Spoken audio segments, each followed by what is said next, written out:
हरे Krishna. Twinkle माता जी, आप please मंगल कर लीजिए। जी प्रभु जी, हरे कृष्णा। Thank you. ॐ अज्ञानतिमिरान्धस्य ज्ञानाञ्जनाशलाकया चक्षुरुन्मिलितं येन तस्मै श्रीगुरुवे नमः। श्रीचैतन्यमनोभीष्टं स्थापितं येन भूतले स्वयं रूप कदा मह्यं ददाति स्वपदान्तिकं। वन्देऽहं श्रीगुरो श्रीयुतपदकमलं श्रीगुरुन् वैष्णवांश्च श्रीरूपं सागरजातं सहगण रघुनाथान्वितं तं सजीवं सावधेतं सावधूतं परिजनसहितं कृष्ण चैतन्यदेवं श्रीराधा कृष्णपादान् सागर ललिता श्रीविशाखान्विताश्च। हे कृष्ण करुणा सिन्धु दीनबन्धु जगत्पते गोपेश गोपिका कांत राधा कांत नमस्तुते। तप्त कांचन गौरांगी श्री राधे वृंदावनेश्वरी वृषभानुसुते देवी प्रणमामि हरिप्रिय। वंशाकल्पतरुभ्यश्च कृपा सिन्धुभ्येव च पतितानां पावनेभ्यो वैष्णवेभ्यो नमो नमः। जय श्री कृष्ण चैतन्य प्रभु नित्यानंदा श्री अद्वैत गदाधरा श्रीवासादि गौर भक्तवृंदा। हरे कृष्णा कृष्ण कृष्ण हरे हरे हरे राम राम राम हरे हरे। नमः ओम विष्णु पादाय कृष्ण पृष्ठाय भूतले श्रीमत भक्ति वेदांत स्वामिने इति नामिने।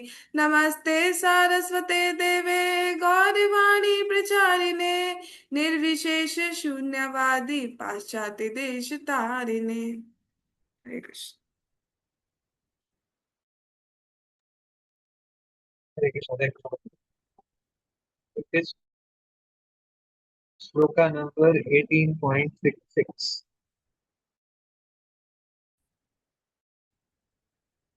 बड़ा ही वंडरफुल श्लोक है। बहुत बार हमने ये सुना भी है। परित्यज्य मामेकं शरणं व्रज, अहं त्वां सर्व पापेभ्यो मोक्षयिष्यामि मा शुचः। दिस इज ये 18वां अध्याय है, भगवत गीता का आखिरी अध्याय है। और ये संदेश भगवान श्री कृष्ण डायरेक्ट दे रहे हैं अर्जुन को कि जितना भी तुमने पढ़ लिया ठीक है, ध्यान योग पढ़ लिया और अष्टांग योग पढ़ लिया, उसके बारे में जान लिया ठीक है, बट ये गुह्यतम ज्ञान अब देता हूँ। क्या कह रहे हैं ठाकुर जी? सर्व धर्मान परित्यज्य, सारे के सारे धर्मों को छोड़ दो, ज्यादा मत सोचो। माम एकम शरणम रजा, मेरी शरण में आ जाओ। उससे क्या होगा? ठाकुर जी की शरण में आ जाएंगे तो ठाकुर जी अब स्वयं कह रहे हैं, अहम त्वाम सर्व पापे, कि मैं तुम्हारे सारे पापों का मोक्षयिष्यामि, कि सारे पापों को नष्ट कर दूंगा और तुम्हारा उद्धार कर दूंगा। और लास्ट में एक बहुत बड़ा आश्वासन ठाकुर जी दे रहे हैं, मां शुच, डरिए मत, है ना। तो आप खुद से सोचिए कि जब कोई बच्चा होता है वो डरा हुआ होता है, या कोई भी व्यक्ति है, हमारा रिलेटिव है या हमारा बहुत क्लोज वन है, उसको काफी डर लग रहा होता है, या हमें हमें ऐसी सिचुएशन में होता है कि हम बहुत घबराए होते हैं, और कोई सामने से बड़ा व्यक्ति जो हम हमारा विश्वास पात्र है, हम उनका कहना मानते हैं, और वो आकर के हमें कह दे माँ सीता डरिए मत, जो होगा देखा जाएगा, आप डरिए मत, ठाकुर जी है ना। उससे कितनी बड़ी संतुष्टि मिलती है, कितना बड़ा आश्वासन मिलता है। और यहाँ पर तो ठाकुर जी स्वयं कह रहे हैं, स्वयं आकर के ठाकुर जी बोल रहे हैं, अर्जुन के माध्यम से हम सबको बता रहे हैं, माँ सीता डरिए मत। वैसे करना क्या है? सारे धर्मों का त्याग कर दो, है ना। ज्यादा मत सोचो, ठाकुर जी की शरण में चले जाओ, That's it। और ठाकुर जी क्या करेंगे? समस्त पापों से उद्धार कर देंगे, और डरने की कोई भी बात नहीं। ठीक है, इसका हम आगे तात्पर्य रीड करते हैं। प्रदीप प्रभु जी, हरे कृष्णा, आप रीड कर पाएंगे? हरे कृष्णा प्रभु। हरे कृष्णा बोल रहे। समस्त प्रकार के धर्मों का परित्याग करो और मेरी शरण में आओ, मैं समस्त पापों से तुम्हारा उद्धार कर दूंगा, डरो मत। भगवान ने अनेक प्रकार के ज्ञान तथा धर्म की विधियां बताई है। परम ब्रह्म का ज्ञान, परमात्मा का ज्ञान, अनेक प्रकार के आश्रमों तथा वर्णों का ज्ञान, संन्यास का ज्ञान, अनासक्ति, इंद्रिय तथा मन का संयम, ध्यान आदि का ज्ञान। उन्होंने अनेक प्रकार से नाना प्रकार के धर्मों का वर्णन किया है। अब श्रीमद् भगवत गीता का सार प्रस्तुत करते हुए भगवान कहते हैं कि हे अर्जुन, अभी तक बताई गई सारी विधियों का परित्याग करके अब केवल मेरी शरण में आओ। इस शरणागति से वह समस्त पापों से बच जाएगा, क्योंकि भगवान स्वयं उसकी रक्षा का वचन दे रहे हैं। हरे कृष्णा सात प्रभु जी, thank you so Hare much. Krishna. Hare Krishna. चलिए अगला भी रीड कर लीजिए प्रभु जी, फिर एक साथ प्रयास करते हैं कुछ विशेष करने का। कर लीजिए सर। 7वें अध्याय में यह कहा गया है कि वही कृष्ण की पूजा कर सकता है जो सारे पापों से मुक्त हो गया हो। इस प्रकार कोई यह सोच सकता है कि समस्त पापों से मुक्त हुए बिना कोई शरणागति नहीं पा सकता है। ऐसे संदेह के लिए यहाँ यह कहा गया है कि कोई समस्त पापों से मुक्त न भी हो तो केवल श्री कृष्ण के शरणागत होने पर स्वतः मुक्त कर दिया जाता है। पापों से मुक्त होने के लिए कठोर प्रयास करने की कोई आवश्यकता नहीं है। मनुष्य को बिना झिझक के कृष्ण को समस्त जीवों के रक्षक के रूप में स्वीकार कर लेना चाहिए। उसे चाहिए कि श्रद्धा तथा प्रेम से उनकी शरण ग्रहण करे। Hare Krishna. Thank you so much प्रभु जी। तो अब देखिए यहाँ पर बताया जा रहा है कि भगवत गीता में ही बहुत सारा ज्ञान ठाकुर जी दे रहे हैं, धर्म की विधियां बताते हैं कि परम ब्रह्म का ज्ञान हो जाए, परमात्मा के बारे में बता रहे हैं, आश्रमों का बता रहे हैं, वर्णों का बता रहे हैं, वर्णाश्रम धर्म के बारे में बता रहे हैं, संन्यास के बारे में बता रहे हैं, अनासक्ति, आसक्ति नहीं रखनी चाहिए, अनासक्ति के बारे में बता रहे हैं, इंद्रियों का, मन का, ये सब संयम, इनके बारे में बताया, ध्यान योग के बारे में बताया। तो बहुत सारा ज्ञान ठाकुर जी पहले देते हैं। आखिरी अध्याय में क्या कह रहे हैं कि जितने भी धर्म बताए ना, इनकी टेंशन मत लो, सिर्फ एक ही चीज कर लो, मेरी शरण में आकर, बस उसी से सब कल्याण हो जाएगा। ये शरणागति अगर कर ली हमने ठाकुर जी की, समस्त पापों से हम बच जाएंगे। और क्यों बच जाएंगे? क्योंकि भगवान स्वयं इसकी रक्षा का वचन दे रहे हैं। और क्या गारंटी चाहिए हमें? अगर हम ये बिलीव करते हैं श्रीमद् भगवत गीता में ठाकुर जी के वचन ही है, तो फिर और कोई डाउट रह ही नहीं जाता। उन्होंने खुद ही कह दिया, तो मैं सेव करूंगा, आ जाओ मुझे। क्या ठाकुर जी सब टेक केयर नहीं करता? क्या सब अरेंजमेंट कर देते हैं? कितना कितने केजीज में एक हाथी कुछ अपना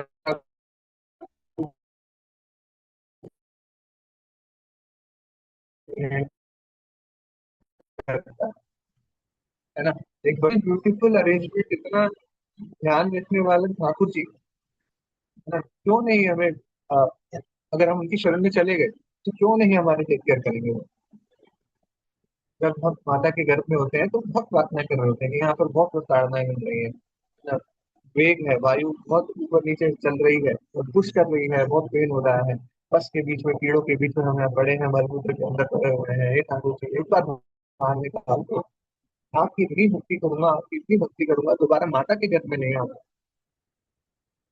ऐसे ऐसे हम ठाकुर जी की शरणागति ग्रहण करने के लिए लड़ाई करते हैं, तो हम भाग्यों का देव है। बट होता क्या है, जैसे यहाँ पर आते हैं इस जगह, माया के प्रकोप में पड़ जाते हैं, इसके साथ रिश्तेदार दिखा देता, अरे मेरा बच्चा आगे भूल गया था। हाँ, ऐसा थोड़ा सा रोने लग जाए तो वो और ध्यान रखते हैं कि नहीं कैसे रो रहा है, कोई क्या परेशानी हो गई, क्या है, या कुछ कपड़े गंदे हो गए, इसके क्या हुआ, कहीं इचिंग हो रही है, पेट में गैस हो गई, क्या हुआ, इतना सब ध्यान रखने लगते हैं। और इन्हीं बंधनों में हम उलझ कर बैठा, फिर और बड़े होते हैं और माया की कीड़ों में और फंस जाते हैं। ऐसा फंस जाते हैं कि ठाकुर जी को जो वचन दे रहे थे ना जब माता के लोग, वो वचन ही भूले, और ठाकुर जी अपना वचन कभी नहीं। ठाकुर जी कह रहे हैं ना कि एक बार सारे धर्मों का परित्याग करो, जितना भी ज्ञान तुम्हें पड़ा तो करो, जिसके बारे में ज्ञान में, वो तुम ज्ञानी हो नहीं हो कोई बात नहीं, मेरी शरण में आ जाओ। मन मना भव मद भक्त, मन मेरा मुझ में लगा, मध्याजी माम नमस्ते, तुम मुझे ही नमस्कार करो। That's it. इसी तरीके से करो। और क्या बता रहे हैं? अब थोड़ी सा कॉन्ट्रेरी स्टेटमेंट भी आती है कई बार। क्या है वो? सातवें अध्याय में क्या वर्णन आता है कि कृष्ण की पूजा वही व्यक्ति कर सकता है जो सारे पापों से मुक्त हो गया है ना। वो तो पता है सारे पापों से मुक्त हो गए तो कृष्ण की पूजा कर पा रहे हैं। बट कई बार सोच सकते हैं पाप से तो मुक्त हुआ ही नहीं तो मैं ठाकुर जी की पूजा कर ही नहीं पाऊंगा।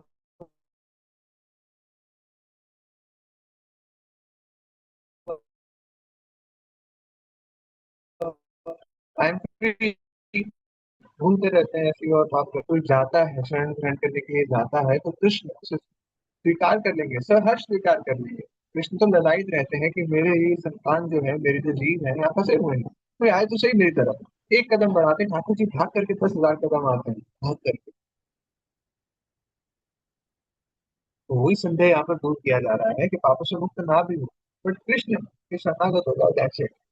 भगवान श्री रामचंद्र जी का वचन आता है, उनका व्याख्यान आता है, उनका वृतांत आता है कि एक बार वो जंगल में जब चल रहे थे श्री सीता मैया के साथ और पैर में कांटा लग जाता है।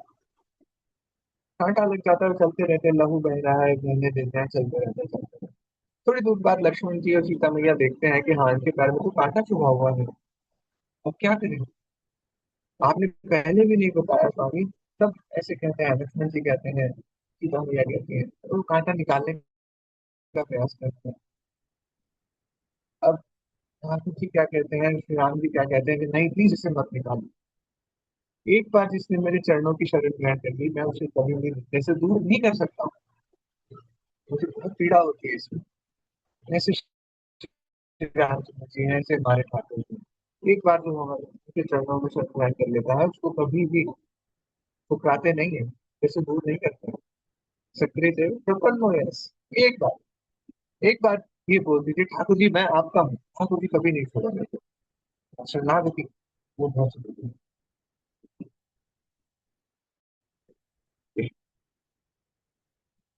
पापों से मुक्त होने के लिए कठोर प्रयास करने की जरूरत नहीं है। ठाकुर जी की शरण ग्रहण कर लो दैट्स इट, हो जाएगा।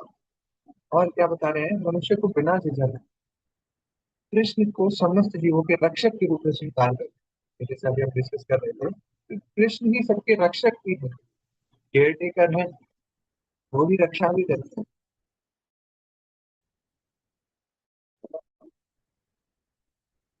खंभा फाड़ करके आ जाते हैं भक्तों की रक्षा करने, होकर के आते हैं कि लक्ष्मी मैया उनके पास जाने से डरती है कि ये लोग उनके पास पता नहीं क्या करते हैं। सारे देवी देवता जाने से घबरा रहे होते हैं। तो वहां पर एक भक्त जिसको पता है माँ सोचाता है ये मत मेरी शरणागति में आ जाएगी ध्यान से। प्रहलाद महाराज छोटा सा बच्चा जाता है उनके पास और प्रणाम करता है और नरसिंह देव उसको देख कर इतने प्रसन्न हो जाते हैं कि अपना प्रेम का आदान प्रदान उनके साथ करने लगते हैं। एक शेर है, एक जानवर है, चार पग वाला, चार पैरों वाला, वो अपना प्रेम कैसे जाहिर करता है अपने बच्चों से, उनको चाट करके। तो प्रहलाद महाराज को चाटने लगते हैं नरसिंह देव। तो प्रहलाद महाराज से हम सीख सकते हैं कि कैसे शरणागति हो सकती है। बहुत उस लेवल की नहीं आ पाएगी बट हाँ एटलीस्ट कुछ तो हम कर पाएंगे ठाकुर जी को सेंटर में रख करके। तो बिना झिझक के हमें रक्षक के रूप में स्वीकार कर लेना चाहिए। श्रद्धा होनी चाहिए, प्रेम होना चाहिए। आज ही मुझे जपा सेवा की, जपा टॉप की सेवा मिली क्या जो मंगल आरती प्रोग्राम हमारा होता है उसमें भी चर्चा करने का प्रयास कर रहे थे कि कैसे शरणागति इम्पोर्टेंट है।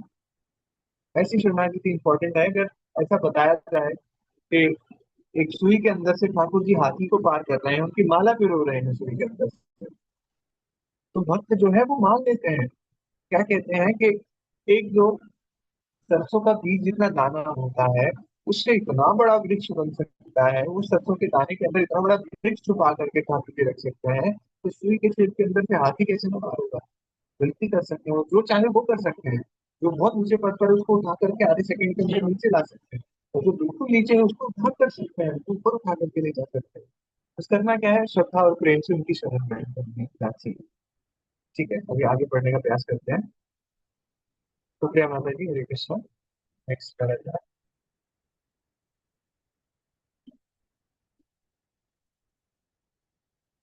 एक श्लोका मैं पढ़ लेता हूँ।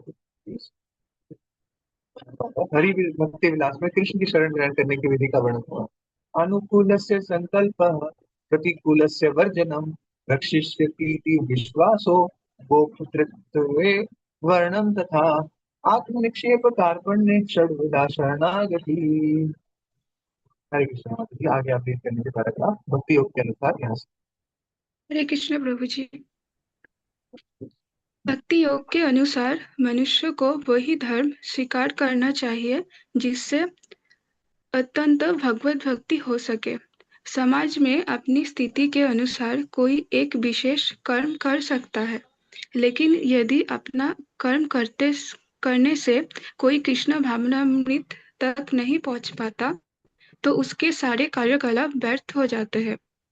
जिस कर्म से कृष्ण भावनामृत की पूर्ण पूर्ण अवस्था ना प्राप्त हो सके, उससे बचना चाहिए। मनुष्य को विश्वास होना चाहिए कि कृष्ण समस्त परिस्थितियों में उसकी सभी कठिनाइयों से रक्षा करेंगे। इसके विषय में सोचने की कोई आवश्यकता नहीं कि जीवन निर्वाह कैसे होगा, कृष्ण उसको संभाल लेंगे। मनुष्य को चाहिए कि वो अपने आप को निस्सहाय माने और अपने जीवन की प्रगति के लिए कृष्ण को ही अवलंब समझे। पूर्ण कृष्ण भावना भावित होकर भगवत भक्ति में प्रवृत्त होते ही वो प्रकृति के समस्त कल्मश से मुक्त हो जाता है। धर्म की विविध विधियां है और ज्ञान, ध्यान, योग आदि जैसे शुद्ध करने वाले अनुष्ठान है, लेकिन जो कृष्ण के शरणागत हो जाते हैं उसे इतने सारे अनुष्ठानों के पालन की आवश्यकता नहीं रह जाती। कृष्ण की शरण में जाने मात्र से वो व्यर्थ समय गंवाने से बच जाएगा। इस प्रकार वो हरे तुरंत कृष्ण। सारी उन्नति कर सकता है और समस्त पापों से मुक्त हो सकता है। हरे कृष्ण माता जी, हमारे प्रभुपाद। एक बार मैंने प्लीज पर कोट कर दीजिए।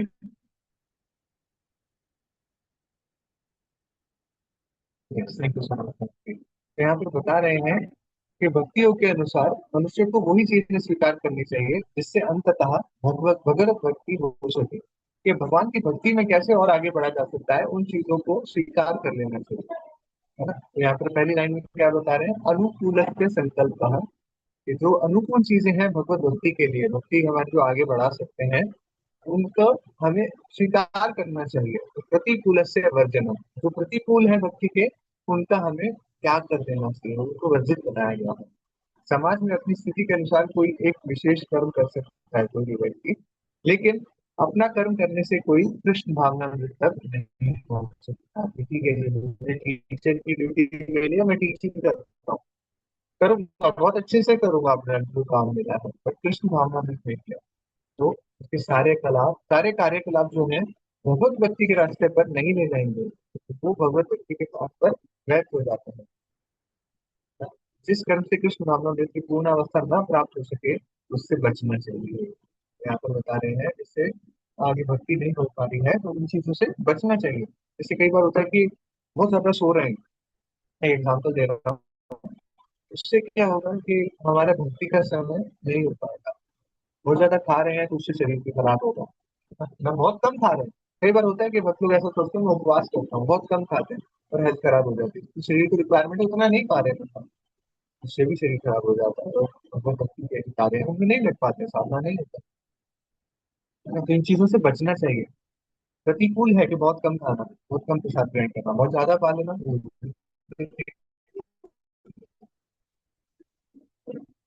मनुष्य को विश्वास होना चाहिए कि कृष्ण समस्त परिस्थितियों में सभी कठिनाइयों से रक्षा कर रहे हैं, इसलिए विश्वास रखना चाहिए। इतना आसान नहीं होता है क्योंकि हमारी ऐसी वृत्तियां बनी हुई है कि मैं सब कुछ करता हूँ, कोई एक टेंशन हो जाती है तो बहुत सर पकड़ के बैठ जाता हूँ, ये प्रॉब्लम हो, प्रॉब्लम। कृष्ण को भूल जाते हैं। कोई भी किसी से लड़ाई हो जाए, कुछ हो जाए, माला छोड़ करके बस स्थिति पे टंगा रहता है, पहले माला छोड़ो।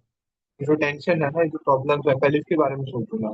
और करते क्या है, टेंशन ही टेंशन लेते रहते हैं, कुछ करने लायक होता ही नहीं है। जो सिचुएशन आई होती है इसमें हम कुछ नहीं कर सकते, पर माला को छोड़ करके कुछ टेंशन पकड़ के बैठे। और एक स्टेज ऐसी आ जाती है कि ये भी सोचने की आवश्यकता नहीं पड़ती कि जीवन निर्वाह कैसे होगा, जीवन कैसे चलेगा, वो भी सोचने की आवश्यकता नहीं पड़ती अगर इस तरीके की शरणागति हो जाए। बस ये विश्वास रखना चाहिए कि कृष्ण ही संभाले। ऐसे बहुत सारे एग्जाम्पल्स आते हैं, सीनियर डिवोटीज बताते हैं कि एक बार प्रसाद में सेवा लगी, प्रसाद विष्णु करते रहे तो ऐसा लग रहा था प्रसाद तो खत्म हो गया। और अंत समय में क्या होता है कि ठाकुर जी ऐसी अरेंजमेंट कर देते हैं कि प्रसाद पहुंच जाता है कि इंद्र जी प्रभु जी के थोड़ा सा एक्स्ट्रा हमारे पास चला गया था, एक्स्ट्रा प्लेस पैक होके चली गई थी, ये आपके लिए। तो ऐसे ठाकुर जी जीवन निर्वाह के बारे में भी वो अपने आप संभाल लेते हैं। बट तो शरणागति आना जरूरी है। होता क्या है कि अब शरणागति नहीं आते तो ऐसी टेस्टिंग के बोर्ड में चले जाते हैं, फिर टेस्ट करके देखता हूँ क्या ठाकुर जी मेरी सुनेंगे। तो वो बिल्कुल नहीं करना चाहिए। जब तक शरणागति ना आ जाए तब तक ये इन चीजों को नहीं छोड़ना चाहिए ठाकुर जी को। अदरवाइज इतना कर्म करते रहना चाहिए, हमारी जॉब लगी है, जॉब में लगे रहेंगे, है ना, तो करते रहेंगे और कृष्ण को सेंटर में ला करके करते रहेंगे, ऐसा करना चाहिए। बट वो शरणागति जब आ जाए तब ये चीज हम ट्राई कर सकते हैं कि ठीक है जीवन निर्वाह के लिए भी ठाकुर जी पर ही छोड़। एक्चुअली ये जॉब वगैरह हमें मिलती है जिससे कुछ अर्निंग हो जाती है, जहाँ से कुछ प्रसाद का सोर्स मिल जाता है, जो वो निर्वाह का सोर्स मिल जाता है, जो जरूरी चीजें हैं वो भी ठाकुर जी की कृपा से ही मिली होती है ना। तो ज्यादा सोचने की उसकी जरूरत नहीं है, वो ठाकुर जी अरेंजमेंट कर रहे हैं उसको। एक बार हो सकता है, एक बार जगन्नाथ जी का कार्टून आता है उसमें दिखा रहे थे कि एक व्यक्ति ठाकुर जी की भक्ति में लगा हुआ है, जगन्नाथ जी मुझे बचाएंगे, जगन्नाथ जी मुझे बचाएंगे, जगन्नाथ जी का ध्यान करे जा रहा है। एक बच्चा जाता है उनके पास कि चलो जी तो पानी बहुत भर गया है, बाढ़ आने वाली है, अब चलो नौका पर बैठ करके चलो यहाँ से निकल लो। लेकिन नहीं, मेरे जगन्नाथ जी आएंगे मुझे बचाने। एक उसमें हाथी एक है, वो हाथी कार्टून जो है वो हाथी जाता है उनके पास, चलिए इस पर बैठ करके चलिए अब बच जाएंगे। और होता क्या है फिर जब उनका शरीर छोड़ करके उनकी आत्मा जाती है, उनका ध्यान उसी तरह जाता है, तब पता लगता है कि जगन्नाथ जी तो अरेंजमेंट करके भेज रहे थे उन सबको। वो जो छोटा बच्चा आया था जगन्नाथ जी स्वयं आए थे बचाने के लिए। बट नहीं, हम जिद पर अड़े हुए हैं कि जगन्नाथ जी स्वयं आएंगे, जगन्नाथ जी स्वयं आएंगे। वो हेल्प भेजते हैं, डायरेक्ट नहीं तो इनडायरेक्टली भेजते हैं। तो जॉब हमारी जो लगी वो ठाकुर जी की कृपा से लगी है ना। मनुष्य के चाहिए अपने को निसहाय माने कि मेरे पास का कुछ नहीं है, मैं असहाय हूँ, कुछ नहीं है मेरे पास। तो जीवन की प्रगति के लिए कृष्ण को ही अवसर समझे, वो ही है जो सब कुछ करने वाले रक्षक, जो ये पालन करता भी है। पूर्ण कृष्ण भावनामृत होकर भगवत भक्ति में प्रवृत्त होते ही वह प्रकृति के समस्त कलमश से मुक्त होता है। अगर कृष्ण भावनामृत को एक्सेप्ट कर लेते हैं तो भगवत भक्ति में प्रवृत्त रहते हैं तो कलमश अपने आप दूर हो जाएंगे। धर्म की अलग अलग विधियां हैं, ध्यान ध्यान योग है, ये शुद्ध करने वाले अनुष्ठान है। लेकिन जो कृष्ण से के शरणागत हो जाता है उसे, पर स्क्रॉल कर दीजिएगा नेक्स्ट पेज पे, उसे फिर ये सारे अनुष्ठान पालने की इनका पालन करने की आवश्यकता नहीं रह जाती। ठाकुर जी की शरण में जाने मात्र से वह स्वयं व्यर्थ समय जो गवा रहा था उससे भी बच जाएगा, है ना। तो तुरंत सारी उन्नति कर सकता है, समस्त पापों से मुक्त हो सकता है इस वंडरफुल। हरे कृष्णा, जगत गुरु श्रील प्रभुपाद की जय। आज समय हो गया है, अभी के लिए इतना ही रखते हैं, नेक्स्ट वीक हम इससे आगे की चर्चा करेंगे। हरे कृष्णा। तो जो कृपया हमसे हुई, हर लोगों को क्षमा कीजिएगा। वांछा करते हैं वैष्णव